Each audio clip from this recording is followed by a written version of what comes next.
Merci. Donc, l'inspiration, c'est vraiment une force qui vous donne beaucoup de pouvoir et qui vous fait surpasser et qui peut vous aider à créer un réseau neuronal pour faire un diagnostic de cancer du sein qui coûte moins cher et qui est plus précis. Et j'étais un enfant et quand j'étais enfant et que j'ai découvert la science, j'ai découvert beaucoup des réponses. Et vous savez que dans la science, si vous avez beaucoup de connaissances, vous avez encore beaucoup plus de questions. Et quand j'étais à l'école, j'ai connu donc l'intelligence artificielle. Je suis allée à la maison, je suis rentrée à la maison et je suis devenue accro de l'Internet et j'ai décidé que j'allais apprendre comment écrire du code pour les ordinateurs. Et quand j'étais au lycée, j'ai vu que ma cousine avait été diagnostiquée avec le cancer du sein et j'ai découvert que ma cousine n'était pas seule. En fait, 1 sur 8 femmes sera diagnostiquée avec le cancer du sein. Donc, j'étais inspirée pour essayer de trouver une solution.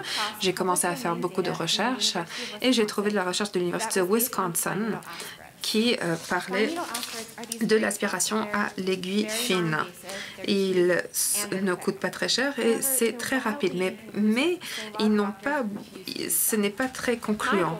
Et beaucoup de médecins refusent d'utiliser cette aspiration. Donc, je voulais créer un programme pour améliorer ce processus d'aspiration à l'aiguille fine. En science, dans la science, si vous avez un but, c'est déjà une grande première étape. Mais en étant adolescente et d'essayer de créer un réseau neural dans votre chambre à coucher, c'était une tâche très difficile.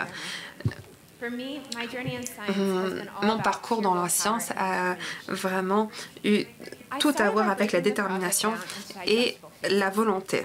Donc, j'ai commencé à regarder comment je pourrais faire ceci. J'ai utilisé 1 année de ma vie pour rechercher la cytologie du cancer du sein.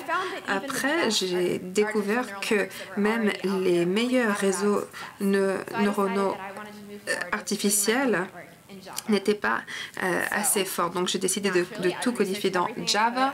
J'ai fait beaucoup de recherches pendant des mois et des mois. J'ai décidé de créer un réseau de propagation neuronale. Donc, en fait, j'ai fait une première tentative d'erreur de code et en fait, j'ai dû abandonner. Après, j'ai recommencé, j'ai fait encore plus de recherches pour vraiment comprendre ce qui se passait. J'ai utilisé des vidéos, j'ai beaucoup appris et j'ai décidé de faire une deuxième tentative.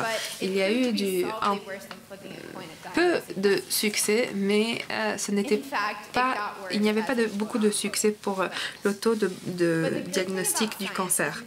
Mais ce qui est incroyable de la science, c'est que vous apprenez beaucoup à travers ces expériences, même si vous avez des échecs.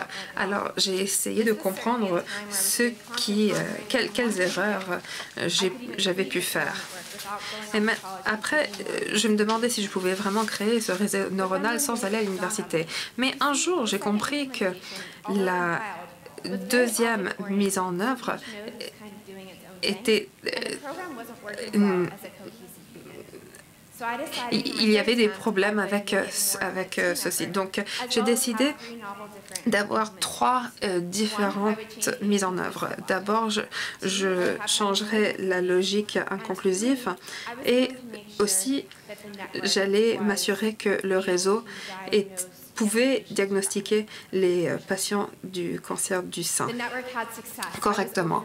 Le réseau a eu beaucoup de succès et il était sensible à 91,9% aux masses malignantes. Mais même si j'avais eu le succès une fois, je me demandais vraiment si cela fonctionnerait la deuxième, la troisième fois. Et j'ai compris que mon réseau neuronal vraiment fonctionnait. Les réseaux neuronaux apprennent de leurs échecs et de leurs succès. Et normalement, ils devraient s'améliorer. J'ai décidé de faire 7,6 millions de tests pour déterminer l'impact d'avoir plus de données dans ce réseau. Et je pouvais voir que tous les jours, la ligne pour le taux de succès devenait de plus en plus clair et il augmentait.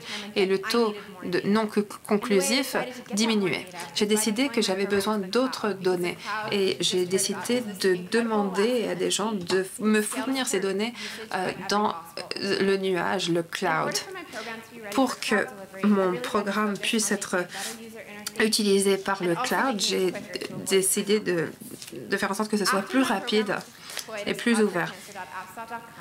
Une fois que mon programme était sur Cancer Neutral Network,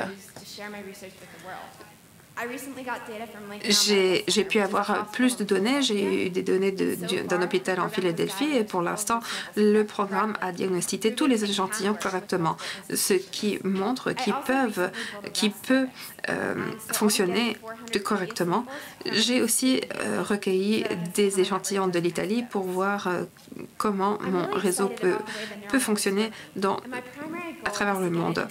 Je voudrais que ce réseau neuronal soit utilisé dans des vrais hôpitaux pour sauver des vies. Mais je me demande si ces tactiques peuvent être utilisées pour d'autres diagnostics du cancer. Je suis très intéressée par la leucémie aussi. La leucémie est un cancer très agressif et il n'y a pas vraiment de bonne option de traitement. Je me suis posé la question si je pouvais utiliser mon Cloud for Cancer pour leucémie. J'ai créé donc un réseau neuronal hybride pour pouvoir faire le diagnostic de cette leucémie. Et j'ai eu beaucoup de succès. Je travaille aussi avec des profils génétiques pour déterminer les protéines pour que les taux de pronostic puissent s'améliorer. Mon parcours dans la science est basé sur l'inspiration et de continuer même si vous avez des échecs.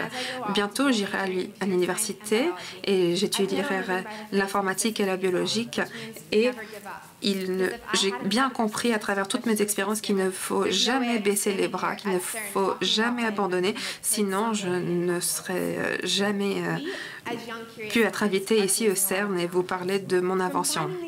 Nous avons beaucoup de défis en tant que jeunes. Il faut que nous trouvions des solutions pour le cancer et d'autres solutions pour des grands problèmes dans notre planète. Et cela est vraiment ce qui m'inspire dans la science. Merci beaucoup.